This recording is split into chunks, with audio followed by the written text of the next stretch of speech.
There is a secret truth, a hidden history which is not taught in schools or shown in the mainstream, but the evidence is all around us. Some choose to ignore it and accept the narrative, while others choose to research and synthesize a full understanding of human history based on the most complete set of evidence available. The occult and the supernatural, cryptids and UFOs, technologically advanced ancient civilizations of the past, hidden global agendas and initiatives of today. These may be considered the stuff of conspiracy theories elsewhere, but here we gather to consider the history of everything. Welcome to the history of everything. I'm your host, Elead. On this program, we will endeavor to explore the history of everything, developing a mega-macro overview of the world in which we dwell, the universe wherein our planet resides, the interdimensional realms beyond that, including the unseen world and potentially of greater importance, the connections between these various dimensions to the end of answering the great questions of mankind. How did we get here, and where are we headed? Please like, subscribe, share, and comment with questions as well as any suggestions.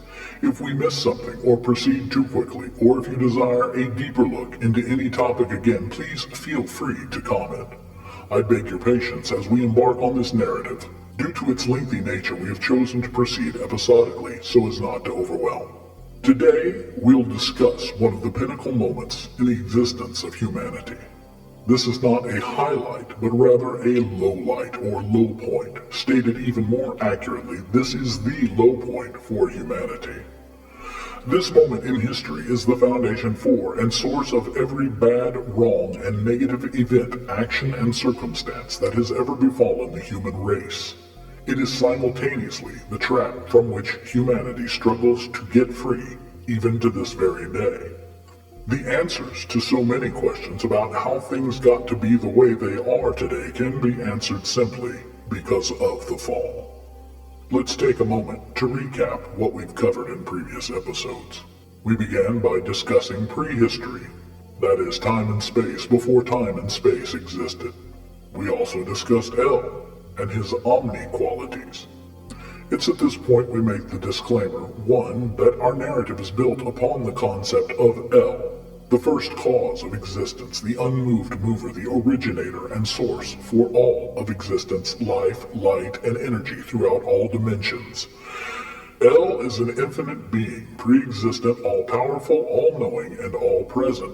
We finite human beings cannot fully comprehend or contain the truth of El's being. There may be aspects of El which we can comprehend, but as finite containers we will always fall short and be limited in our understanding of El. The second point of our disclaimer, we rely on many sources to gather information. When it comes to El, as well as many aspects of ancient history, we use the Bible as an informational source, a roadmap of sorts. We understand that the authors were human and their context at times made their descriptions seem bizarre or fantastic, but we must consider their ancient perspective, limited knowledge, and extremely finite worldview. Some take the Bible literally, some figuratively, and others dismiss it entirely. There are many levels on which the Bible may be read and understood as accurate. It's actually one of the best verified, least changed texts of any ancient writings, including Caesar's Gallic Wars. Those who throw the Bible away as mere mythology are missing the truth inherent in the text, truth about who we are as human beings and where humanity is headed. Continuing our review, we discussed the Malak, the created race of beings which serve El. We discussed space, time, humanity, El as seen through world religion. We discussed Lucifer, his pride, rebellion, and war. In episode 4, we discussed the advent of humanity. And last time we discussed the transaction that took place in the garden. Now, episode 6, the fall. We have, for the purposes of this narrative, already discussed the transaction between the humans and the serpent-like Lucifer. We believe that what the humans got out of the deal was forbidden knowledge. Knowledge of good versus evil, right versus wrong, life versus death. These were things which had not been a part of their human perception or reality before this point in time. The world and the universe stood in perfect splendor. Remember, El himself called the creation good just before taking a rest. In our verbal economy, good may not sound like much, may be average or adequate, but according to El's perception found in the Bible, only El is good. So, for El to refer to creation as good was to equate it with himself.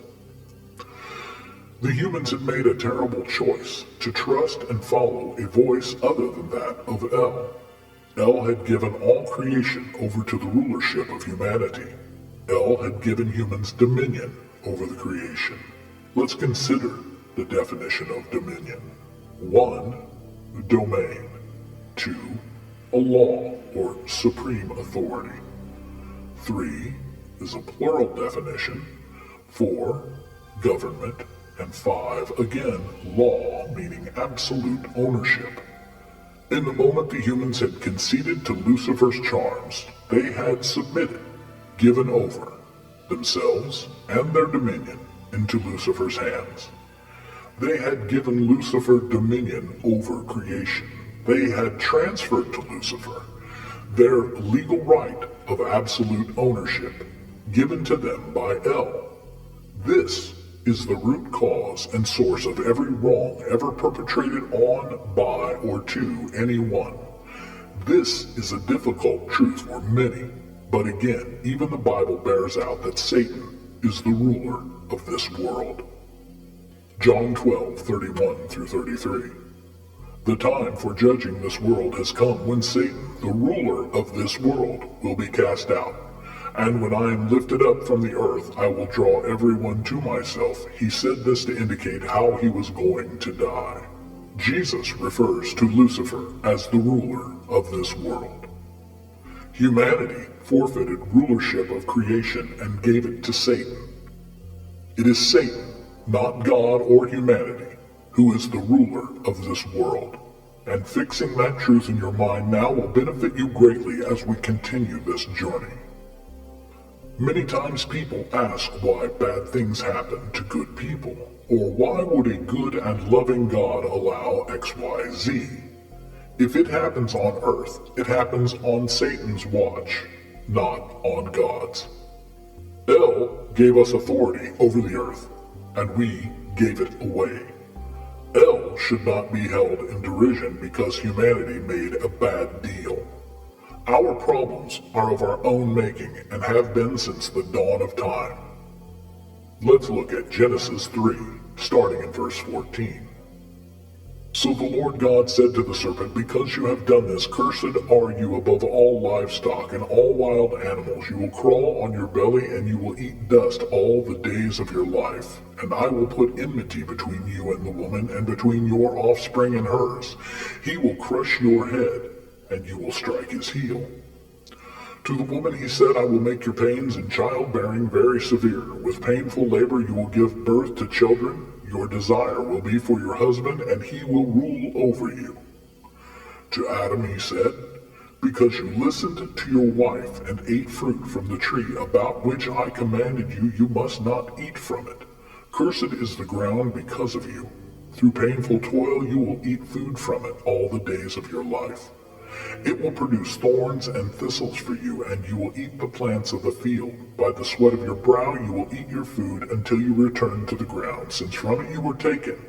For dust you are, and to dust you will return. Adam named his wife Eve, because she would become the mother of all the living. Now, for man there would be a constant burden of work rather than the peaceful provision and fellowship enjoyed with El. For woman, there would be pain in childbearing, and she would be subservient to her husband, and now death would be the ending of all life on earth. The humans traded a perfect existence without work, pain, or death for that forbidden knowledge, the chance to see and to know as only El can see or know, and they were in no way prepared for the fallout. El banished the humans from the garden he created for them. and kicked them out into the world to scratch out a meager and miserable existence. The very fabric of the creation became defiled with this infection, so we live in a world of death and entropy. Like Plato, we recognize the imperfection of our surroundings with the certain knowledge we are looking at a desecrated masterpiece that once was called good by El himself, and we view it through sunken, contaminated eyes. Germs, bacteria, viruses, illnesses, disease, death, pain, sorrow, weeping, mourning, depression, anxiety, catastrophe, calamity, war, plague, fire, flood, famine, pestilence, tornado, hurricane, earthquake. They aren't just nightly news. These are the benefits creation has endured, thanks to our deal with the devil. Undoubtedly, the greatest loss was that we humans also forfeited our first-hand relationship with El. El, who had created us and a place for us, who provided everything we need, and put us in charge. El, who walked with the man and the woman in the garden in the cool of the day, all traded away for some forbidden knowledge. And our newfound knowledge taught us want and fear, dread, shame, pain, embarrassment, humiliation, and an ongoing struggle with appetites of the flesh and the knowledge that life would be hard and then we would die. Now Lucifer, Satan, the devil, holds the keys to creation, at least for the time being. Humanity's choice separated us from El and gave Lucifer rightful access to all the universe, to all the earth, and to all humans. We have in past episodes dealt with the idea that Lucifer, having been a beautiful and special creation of El, in some way exalted himself, and then was cast down to the earth with a third of the Malak. I want to suggest right here is where the offense of Lucifer is found. In usurping from El this special human creation and its environs, out of jealousy and pride. Lucifer provoked El. He attempted to injure El, and in the same way El removed the humans from the garden, El removed Lucifer and his allies from heaven and sent them to earth. Ezekiel says you were in Eden, the garden of God. Isaiah says, "For you have said in your heart, I will ascend into heaven. I will exalt my throne above the stars of God. I will also sit on the mount of the congregation on the farthest sides of the north. I will ascend above the heights of the clouds. I will be like the Most High." Ezekiel again, "You became filled with violence within, and you sinned. Therefore I cast you as a profane thing out of the mountain of God. And I destroyed you, O covering cherub, from the midst of the fiery stones. Your heart was lifted up because of your beauty. You corrupted your wisdom for the sake of your splendor. I cast you to the ground." Isaiah, "How you are fallen from heaven, O Lucifer, son of the morning. How you are cut down to the ground." And finally, Revelation, "And the great dragon was thrown down, that ancient serpent who is called the devil and Satan, the deceiver of the whole world. He was thrown down to the earth, and his angels were thrown down with him." This sets up what is easily one of the most insane sets of circumstances in which the world for a time would seem every bit as backwards to us as anything our modern culture has to offer. There is a hidden history which the records only hint at, but in our next episode we'll look at antediluvian history. That is the world as it existed between the fall and the flood. If you are interested in the Anunnaki, ancient aliens, ancient technology, or places like Atlantis, Göbekli Tepe, or Baalbek, you don't want to miss our next episode. Thank you again for joining us today, and many thanks again to Dirt Hippie Productions for providing production facilities and platform space for our message. We again invite you to like, subscribe, comment, and share. Farewell.